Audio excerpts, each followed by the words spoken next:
tout pour ce club, Mickaël Darbon. Bonjour Mickaël. Merci beaucoup d'être avec nous, éditorialiste politique à i24 News. Stéphane Vernet, bonjour Stéphane. Bonjour. Qui dirige le bureau parisien du journal Ouest France. Et justement, on va parler de cette lettre publiée ce matin par Emmanuel Macron dans la presse quotidienne régionale. Emmanuel Macron qui demande aux forces républicaines de s'entendre et seulement à ce moment-là, il nommera un Premier ministre. On va voir avec vous si c'est la bonne méthode. Et Audrey, d'autant que dans le même temps, il y a de la friture sur les lignes du côté de Renaissance. Oui, Renaissance qui est plus si ensemble. Et c'est ce qu'on va voir. Très bien, très bien. C'est tout de suite ce club spécial législatif.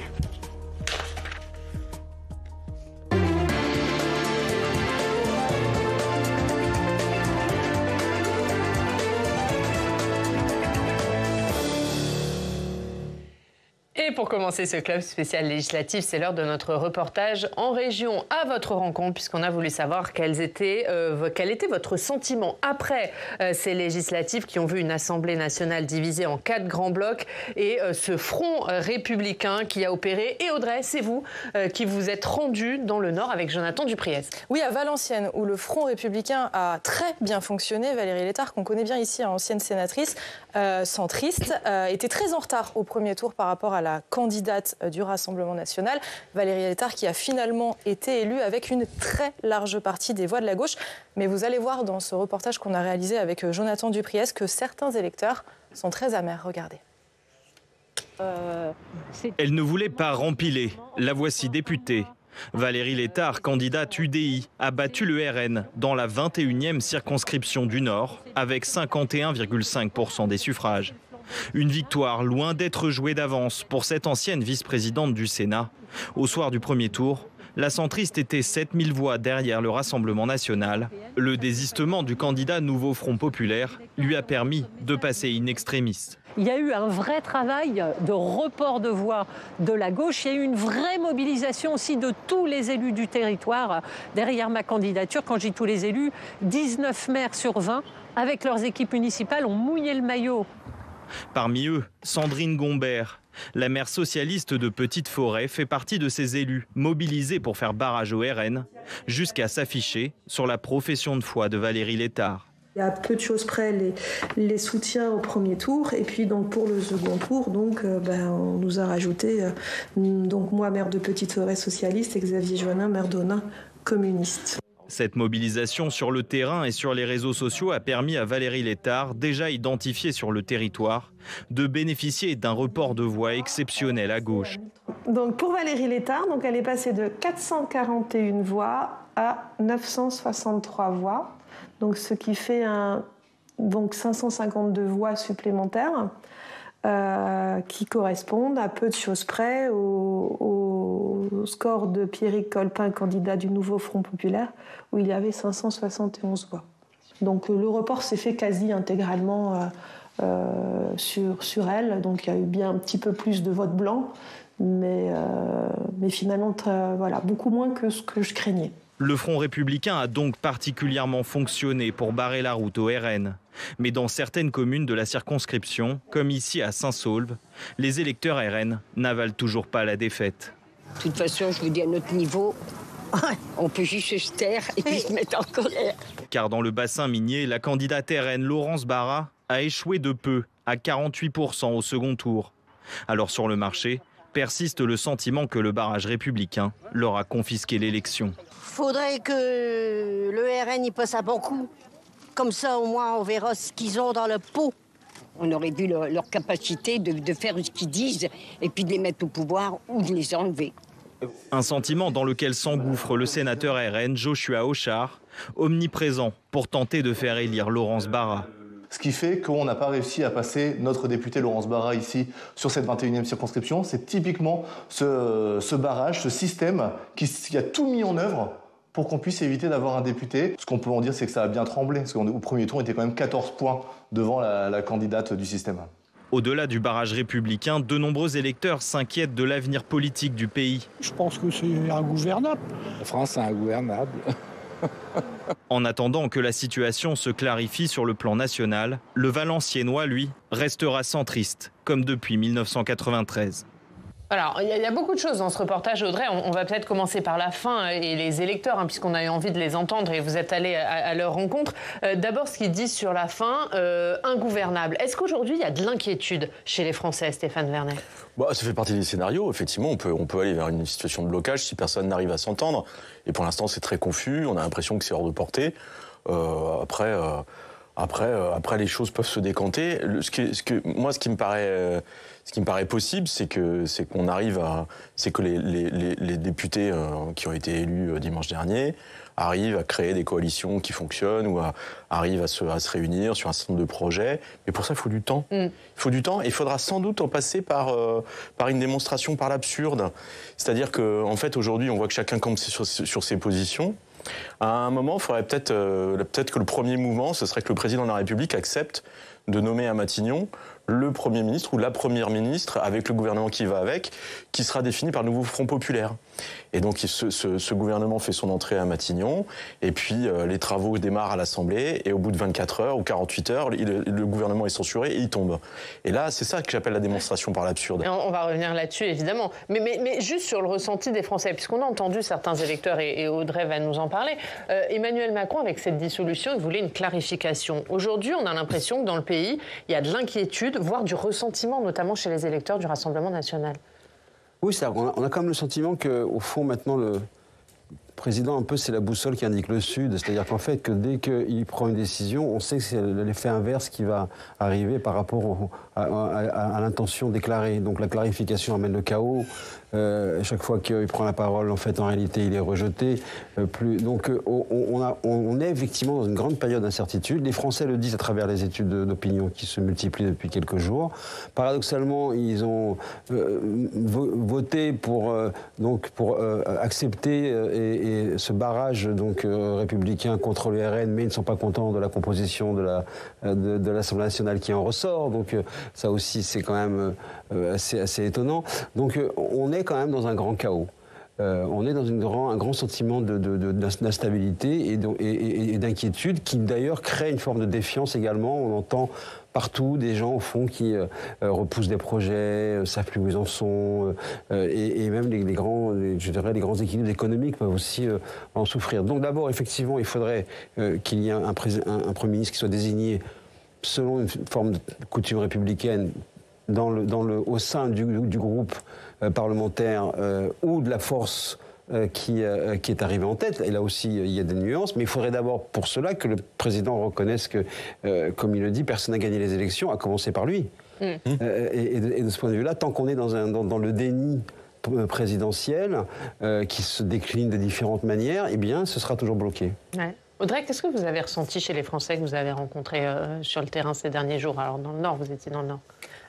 Exactement ce que vous venez de dire, un sentiment d'incertitude et puis beaucoup de ressentiment aussi du côté des électeurs parce qu'ils disent on était prêts finalement à donner une position claire en votant Rassemblement national et en fait d'une certaine manière ils se sont retrouvés empêchés et ils ont l'impression que leur situation aurait pu changer avec ce vote, avec l'arrivée d'un gouvernement RN au pouvoir et que là finalement on reste dans le même schéma et il y en a beaucoup qui nous disent voilà moi je pensais que ma situation, alors je ne sais pas si elle allait s'améliorer mais au moins que les choses pourraient changer et là on est dans une sorte de statu quo où maintenant il n'y a même pas de majorité claire, on ne sait pas vraiment où on va aller donc c'est vraiment un sentiment d'incertitude et du ressentiment qui commence à monter.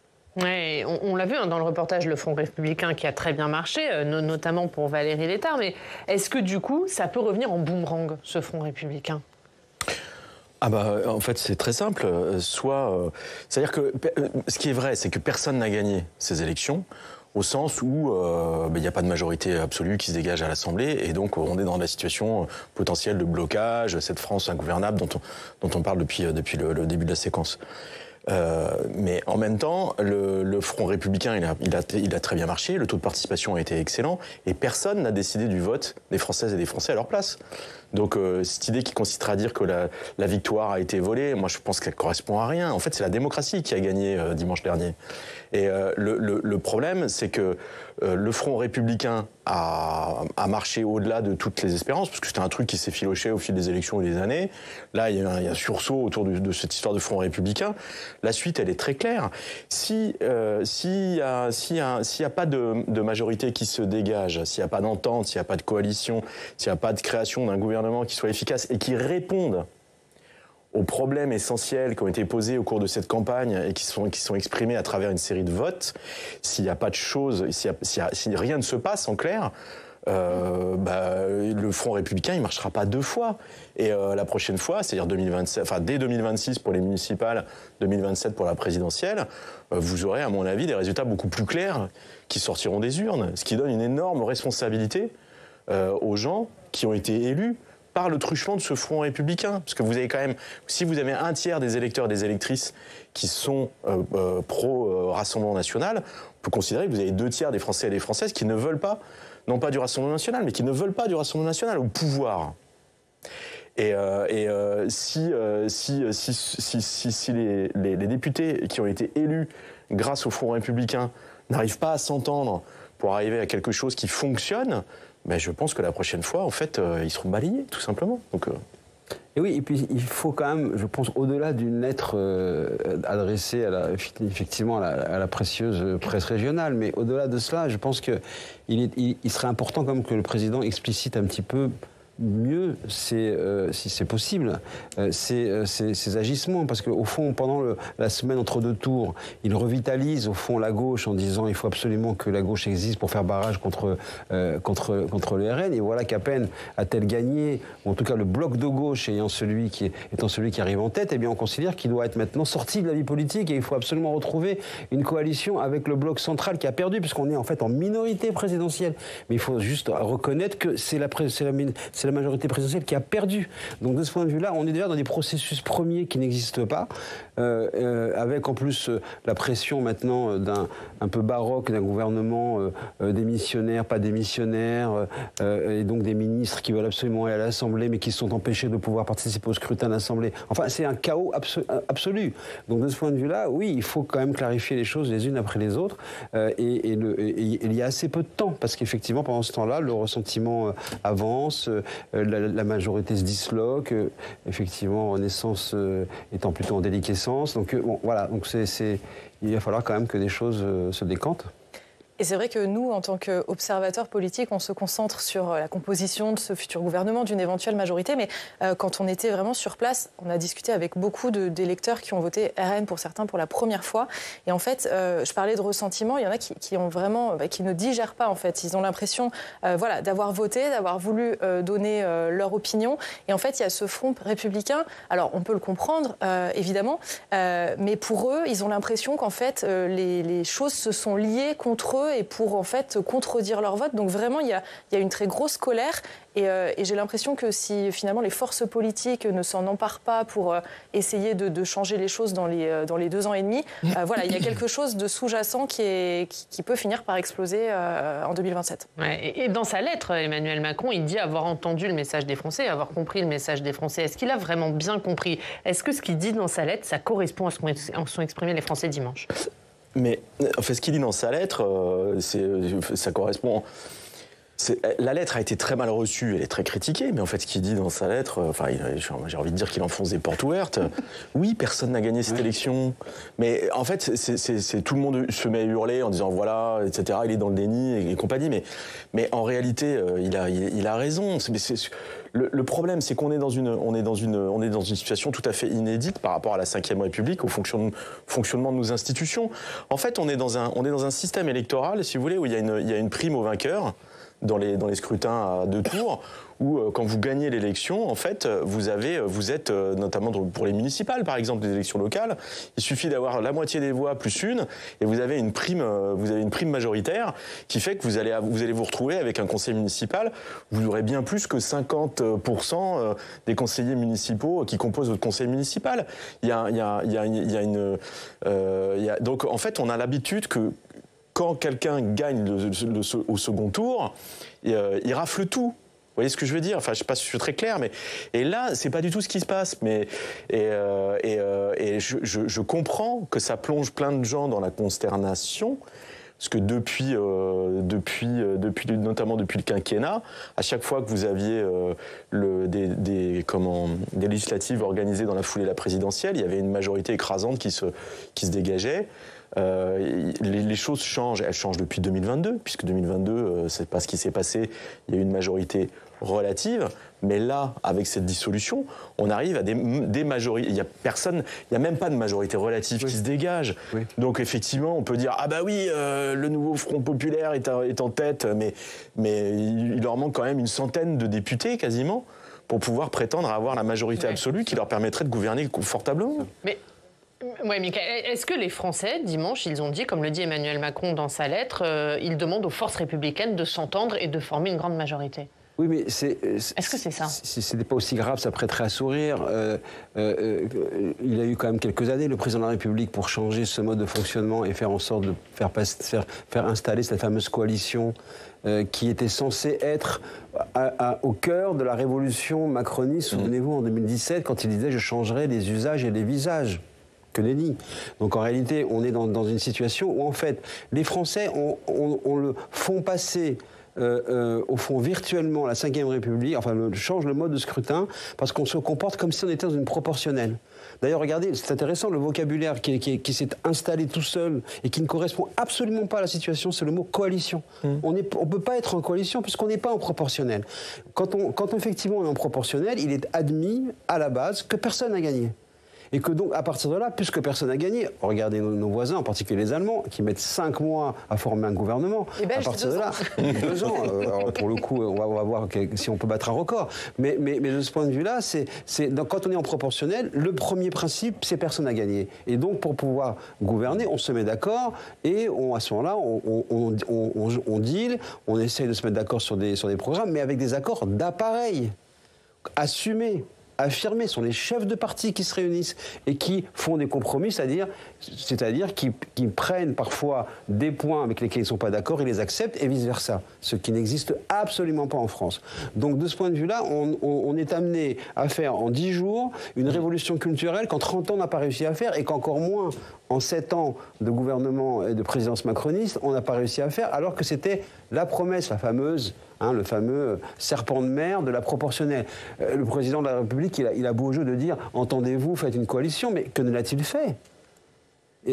Combien de fois nous a-t-il expliqué il nous a expliqué régulièrement 2 choses, que la coalition, c'était pas la culture politique française, merci, et deuxièmement, qu'il avait entendu le message des Français, ça, on sait, il y a un catalogue complet.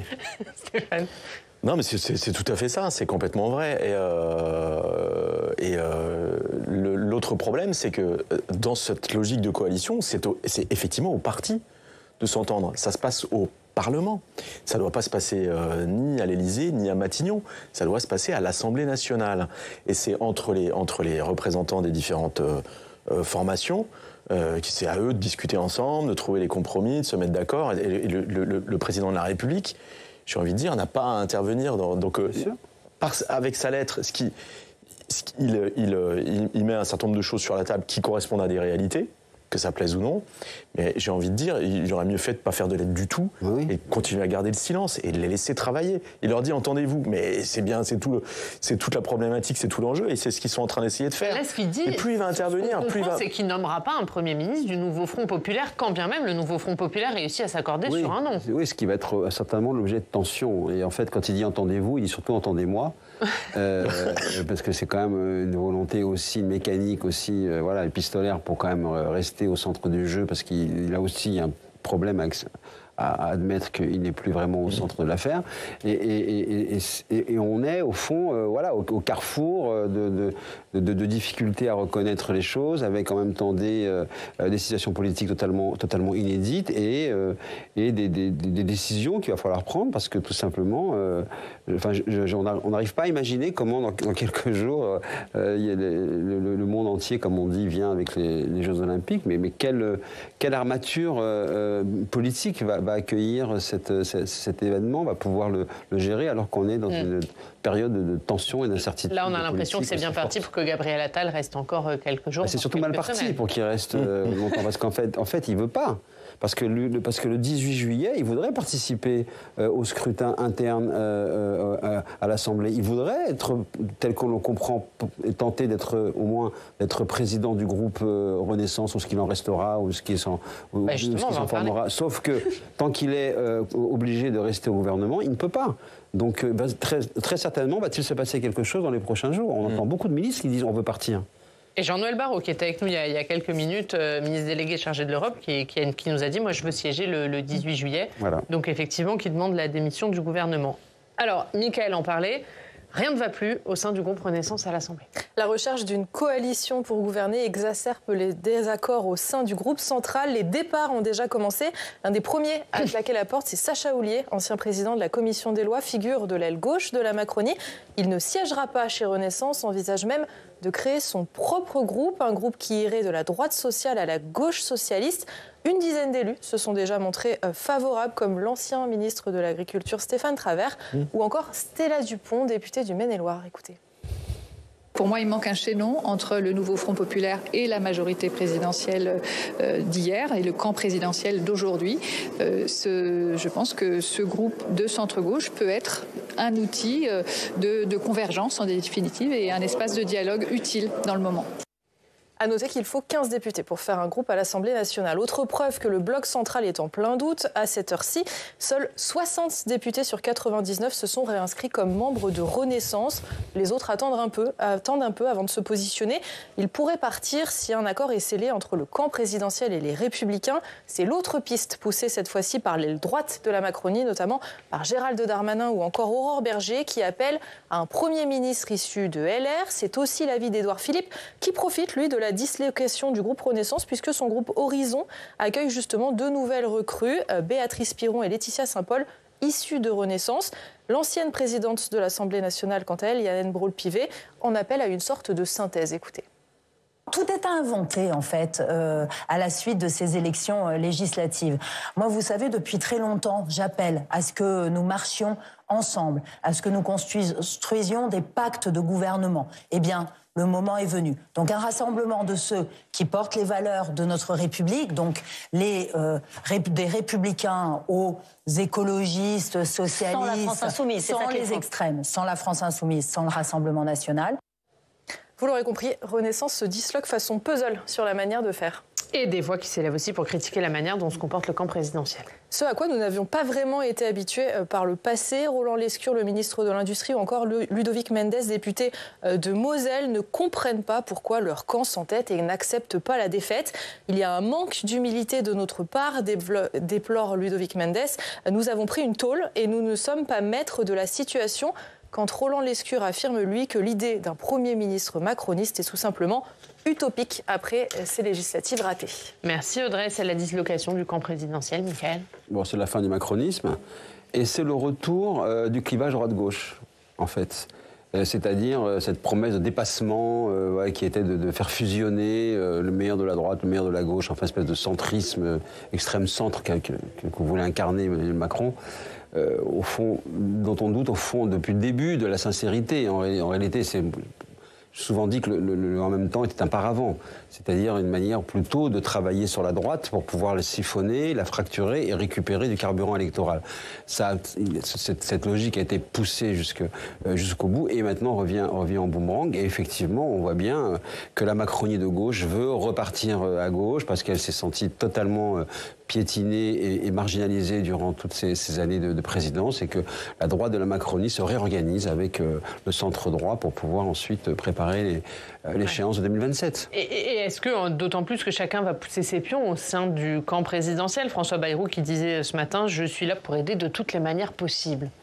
Ah oui, compris à Matignon, on imagine. Ouais, François Bayrou est formidable, il est toujours aidé, c'est ça qui est bien avec François Bayrou. Mais oui, chacun se positionne. Non, mais c'est intéressant, effectivement. Ce qui est paradoxal dans cette histoire, c'est que en fait, on parle de recherche d'une coalition, mais au sein de la coalition, il y aura chacun en fait se démarque, va porter une casaque différente. Ça ne veut pas dire qu'ils peuvent pas arriver à travailler et à se parler. Le problème, une des problématiques à laquelle on assiste là et qui fait qu'il y a beaucoup de tensions et beaucoup de discours assez contradictoires et des déclarations très fortes, si vous voulez, c'est que je pense que le camp présidentiel aussi, est prisonnier de son propre discours. C'est-à-dire que pendant toute la campagne, l'idée c'était de faire barrage aux extrêmes, aux deux, et de mettre sur le même plan, alors non pas le nouveau Front populaire, mais les Insoumis et le Rassemblement national. Et aujourd'hui, une des problématiques qui fait qu'ils n'arrivent pas, finalement, ils n'arrivent pas à s'entendre, c'est que la France insoumise est une composante essentielle du nouveau Front populaire. Et qu'en fait, moi je pense qu'il y aurait possibilité d'avoir une espèce d'alliance, d'entente, de coalition, de contrat, appelez ça comme vous voulez, mais qui permettent de trouver un équilibre. Mais ça suppose qu'il y ait à un moment que les familles se fracturent. En fait, le secret espoir de ce bloc central, c'est que les sociodémocrates, les écologistes, voire les communistes se séparent des insoumis, ce qu'ils n'arrivent pas à faire. Et tant que cette scission ne sera pas opérationnelle, chacun peut camper sur ses positions, et je pense qu'ils arriveront à rien. Et vous avez une gauche qui espère que la partie gauche de la Macronie, l'ancien groupe Territoire de Progrès, qui est en train de se reconstituer là sous nos yeux, va les rejoindre. Mais ça n'arrivera pas non plus, en fait. Alors, la coalition, elle paraît compliquée, d'autant que les LR, les Républicains, ont une position très claire. On va écouter Gérard Larcher, le président du Sénat, qui brandit la menace de la censure. Il était l'invité ce matin de la matinale de BFM. Est-ce que ça pourrait être vous? Non. Non. Je pense que le Sénat a besoin aujourd'hui, nul n'est indispensable, de son président. Vous ne serez donc pas Premier ministre, Gérard Larcher? J'ai tout entendu. On a même dessiné des profils qui, paraît-il, me ressemblaient. J'ai vocation à être président du Sénat. J'ai eu la confiance il y a moins de 9 mois de mes collègues sénateurs. J'entends bien l'exercer pleinement, mais contribuer à ce que le pays retrouve une perspective. Si le président de la République appelait un Premier ministre issu du nouveau Front populaire... Oui, je m'opposerai et j'appellerai mes amis à censurer ce gouvernement, car ça ne correspond pas à la volonté profonde des Français. Bon, la coalition, elle a l'air mal partie. Le Rassemblement des forces républicaines, c'est pas pour tout de suite. Non, c'est très très mal parti. Et parce qu'en fait, effectivement, et du point de vue de LR, on le comprend bien, on l'entend et on l'a compris avec également Laurent Wauquiez, nouveau président du groupe de la droite républicaine, donc qui d'ailleurs dissout de fait LR. C'est la volonté aussi de se positionner pour préparer 2027 de manière autonome. Donc c'est pas maintenant que LR, qui est quand même... fait figure un peu de ressuscité quand même dans cette, en tout cas, il revient des enfers, va commencer à se diluer. Donc ils vont jouer absolument en permanence la carte de l'indépendance. Mais par rapport aussi à ce qu'on dit tout à l'heure, c'est vrai que le problème aussi vient tout simplement de l'analyse de ce qui se passe au fond vraiment sur le territoire français. Vous l'avez vu dans votre reportage, il y a quand même une donnée qui a été restituée par le scrutin du 9 juin. 93% des communes françaises ont placé le RN en tête. Donc, qui est extrême ? Est-ce qu'il n'y a pas... La question qui est quand même posée, c'est une réalité politologique face à un problème, en tout cas à une définition politique. La réalité du terrain, qu'on l'aime ou qu'on l'aime pas, peu importe, c'est celle-là. Et donc, on comprend que la société politique, en tout cas les dirigeants, ont du mal à se confronter avec cette mutation importante. À laquelle il faudra répondre. Parce qu'il y a une raison pour laquelle, au fond, comme vous l'avez vu très souvent, des gens disent, même pour la première fois, je vote RN. Alors que c'était effectivement un parti aux marges, aux extrêmes, qui était le parti qui véhiculait les colères et toute une forme de déviance issue de l'histoire française. Et maintenant, voilà qu'ils sont majoritaires sur le plan du territoire. Donc il va bien falloir regarder ça en face. Et que quelque part on a vu au fond deux France. On a vu effectivement une France, celle des progressistes, qui a brandi aussi, je dirais, des catégories de combat politique qui ne correspondent pas à ce que ressentent les Français. Et là aussi, ce hiatus, il va bien falloir un jour le combler. Un dernier mot, Stéphane. Oui, enfin, dans les fractures, je pense qu'il y a aussi, il y a surtout, enfin, il y a plusieurs lignes de fracture, mais ce qui est sûr, là où vous avez complètement raison, c'est que, en fait, on voit que le vote Rassemblement national a progressé de manière très spectaculaire dans tous les territoires, dans toutes les catégories socio-professionnelles, dans toutes les classes d'âge, et il se passe quelque chose. Effectivement, il y a nécessité à répondre aux demandes exprimées. D'abord, il faut les comprendre, il faut les analyser, ça se fait pas au doigt mouillé. Il faut trouver des réponses. Mais je fais encore une fois ce que je disais tout à l'heure. Je pense que le scrutin de dimanche, ce deuxième tour, montre qu'il n'y a pas un rejet du Rassemblement national, mais il y a vraiment eu la volonté que le Rassemblement national n'ait pas le pouvoir. Mais ça veut dire que le pouvoir, il y a un autre pouvoir à inventer. Et c'est là que pour l'instant, on a le sentiment d'être dans une impasse. Et ce pouvoir qui doit être inventé, il n'a pas le droit de se planter, parce que la prochaine fois, il n'y aura pas débat. Allez, on va évidemment parler de la lettre d'Emmanuel Macron, qui est bien sûr à la une de la presse régionale.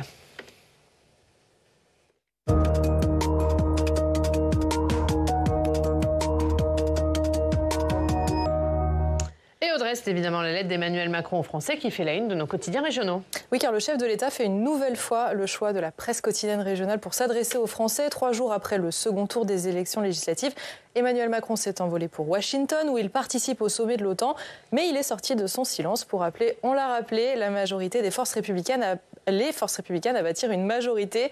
Pour le Premier ministre, on verra après. Macron fixe les règles du jeu pour Midi Libre, joue la montre pour l'Union, sort du silence pour la dépêche du midi, la dépêche qui nous raconte les coulisses de l'envoi de cette lettre, ce moment où tous les téléphones de la presse quotidienne régionale se mettent à sonner. Le président veut faire envoyer une nouvelle lettre aux Français. La dernière, elle datait du 23 juin, la semaine avant le premier tour des législatives, le quotidien qui continue.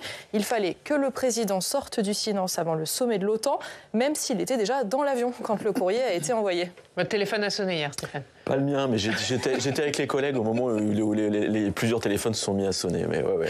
On parle des saisonniers? Oui, l'actualité, ce sont aussi les saisonniers. Cette année, ils moquent encore à l'appel et les conditions sont toujours très difficiles, bien sûr. Beaucoup s'inquiètent de la réforme et surtout d'un durcissement des règles de l'assurance chômage, même si pour l'instant, elle a été mise en pause pour des raisons législatives. Les saisonniers s'inquiètent d'un durcissement qui remettrait en cause leur choix de vie. Nous mettons notre vie sociale entre parenthèses une partie de l'année. Nous acceptons des conditions que peu accepteraient. 250 heures par mois, voire plus, payées au SMIC. Certaines heures ne sont même pas déclarées. Et la prime de précarité n'existe pas dans les contrats saisonniers. Ces réformes nous tuent et tuent le tourisme et l'agriculture. L'Ardennais revient sur l'histoire de l'usine Celatex. Et pour certains, c'est même l'histoire d'une vie. Alors que le site de l'ancienne usine de Celatex de Givet vient d'être rasé, le journal est allé à la rencontre d'ouvriers, Denis, Jacques, Claudette, Suzanne et Michel, qui racontent l'histoire de cette dernière usine de fabrication de fils de viscose. C'est extrêmement touchant, très émouvant. Pour certains, travailler dans la soie, c'était presque une destinée. On travaillait dans la soie quand on avait terminé l'école. Ça m'arrive de rêver que je suis encore à Celatex, explique Michel, 72 ans, qui a passé une grande partie de sa vie dans l'usine. L'usine qui a donc été détruite, mais il reste ces beaux témoignages pour que l'histoire perdure.